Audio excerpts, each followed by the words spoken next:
আসসালামু আলাইকুম প্রিয় ভিউয়ার্স। এত সুন্দর এত বড় বড় একবারে ফ্রেশ নিজ বাগান থেকে করলা, এত সুন্দর করলা খেতে কার না ভালো লাগে, আর তা যদি হয় একেবারেই সার-বিষ মুক্ত। আলহামদুলিল্লাহ, ঠিক আমার বাগানেই এত সুন্দর এত বড় বড় করলা আল্লাহ পাক রব্বুল আলামিন আমাকে দান করেছেন। দেখতে পাচ্ছেন এখানে গাছে ঝুলে রয়েছে আরও অনেক করলা, বড় বড় সাইজ, প্রত্যেকটা ডালে ডালে ঝুলে রয়েছে এইরকম সুন্দর সুন্দর করলা। একটু দুটি নয়, প্রতিটি ডালে ডালেই প্রতিটি শাখায় শাখায় রয়েছে এত সুন্দর করলা।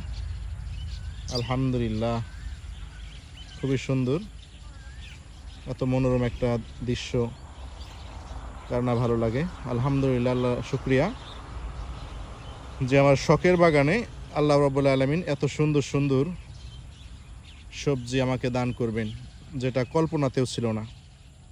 জীবনের প্রথম লাগিয়েছিলাম এই করলাগুলো। যাই হোক, সব মিলে ভালোই লাগলো। বাগানটি পরিপূর্ণ হয়েছে এত সুন্দর সুন্দর করলায়। যেখানেই ধরা যায় সেখানেই করলা করলা করলা,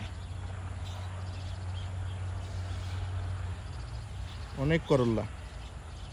আলহামদুলিল্লাহ, এটা আল্লাহর কাছে আমার লাখো কোটি শুকুর যে এত সুন্দর করলা আল্লাহ পাক রব্বুল আলামিন আমাদেরকে দিবেন।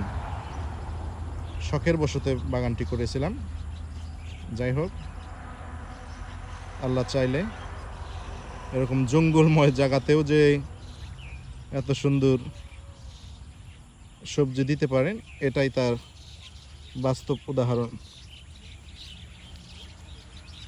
একবার অর্গানিকভাবে আমরা পোকামাকড় থেকে রক্ষা পেতে এরকম ফেরামন ফাঁদ দিয়েছিলাম, যার কারণে আমাদের সার-বিষ অতটা লাগে না।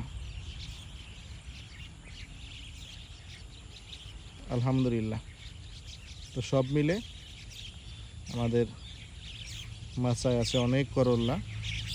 আল্লাহর শুকরিয়া। আর নতুন নতুন আরও আসতেছে, এগুলো হয়তো আর কয়দিন পরে আবার ঠিক এভাবেই বড় হয়ে যাবে। দোয়া রাখবেন সকলেই যেন আরও বেশি বেশি করলা খেতে পারি। আর কে কোথা থেকে দেখছেন আমাদেরকে একটু কমেন্টসের মধ্যে জানাবেন। মাশাআল্লাহ, সত্যিই অসাধারণ, সত্যি অসাধারণ। এগুলো দেখলে মনটি জুড়িয়ে যায়। আমার তো এগুলো অনেক ভালো লাগে।